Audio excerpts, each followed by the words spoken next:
And I believe it's no mistake that the word disciple and the word discipline are related. And when we're talking about the Christian life, how does someone know that they're a Christian? How does someone know that you're a Christian?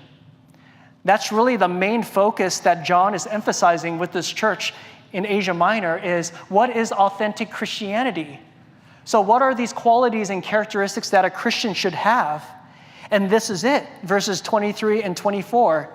This is following the commandments of God, and now John zeroes in particular one commandment that has two parts. So let's go ahead and unpackage this. And this is his commandment. Who is his? This is Jesus now, okay? That we believe in the name of his Son, Jesus Christ. Let's go ahead and start with the first one. So the first part of the commandment is a belief. It's a belief. It's a belief saying that you are not only knowledgeable about who Jesus is, but the context here is that your belief involves dependence. I was using this example earlier in the teaching hour before the morning service, but we have a chair here, right? And I could say, I believe this chair can hold my weight.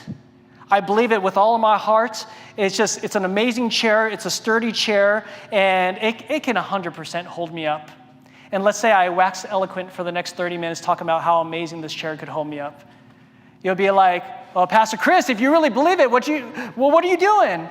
Well, there's a difference between knowing about Jesus, believing that Jesus can do those things for me that he says he can do, and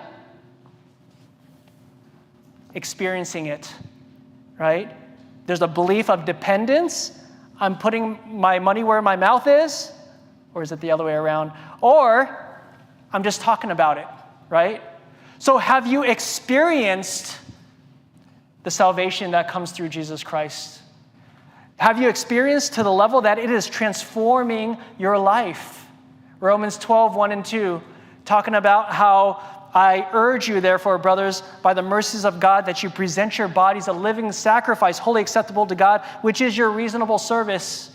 And be not conformed to this world, but be ye transformed by the renewing of your mind, right? That you can do that which is good and acceptable in the sight of God. It's transformation. And how do we know through this transformation as we settle for it? Well, let's go ahead and finish the second commandment, and we'll get to it in verse 24. So there's a belief, not only just head knowledge, but an experiential knowledge. You are depending on Jesus, the name of Jesus, everything that name holds. Well, I did want to mention that this name means something. It's not like how we are named today. Like when I asked my parents, hey, why did you name me Christopher? I know in Greek it means bearer of Christ. Is that who you thought I was going to be? Like what's the significance behind you naming me? And they said, well, Chris, we just thought it sounded good. I'm like, oh, it's all anticlimactic, okay. But when you think about a name and everything it tells, there's a few that I thought of that when you hear this name, it means a lot. So if I were to tell you the name of Alexander the Great, thoughts come into your mind. George Washington, Henry Ford, Isaac Newton, Jonathan Edwards, Charles Spurgeon. What comes to your mind as far as their identity and what they stood for? These names, of course, represent conquest, revolution, innovation, understanding, revival, transformation. And us believing in the name of Jesus, that name Jesus being the Greek word for the Hebrew name Joshua, which means God saves. So when you believe in the name of Jesus, you're believing that Jesus, God saves, that he has the ability to transform not just your life here on earth, but your eternity. He's able to transform your very soul. That's the first step in this commandment, to believe in the name of his Son, Jesus Christ. And secondly, is a practice. So we have a belief and we have a practice. And we find that the practice is love one another.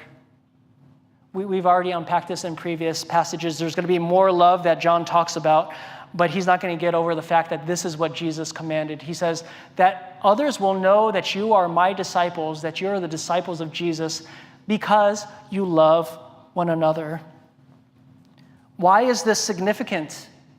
It's significant because it's very easy to be complacent, or it's very easy to let your heart move towards hate, right? But it's something supernatural when you actually show unconditional love and sacrifice to another person.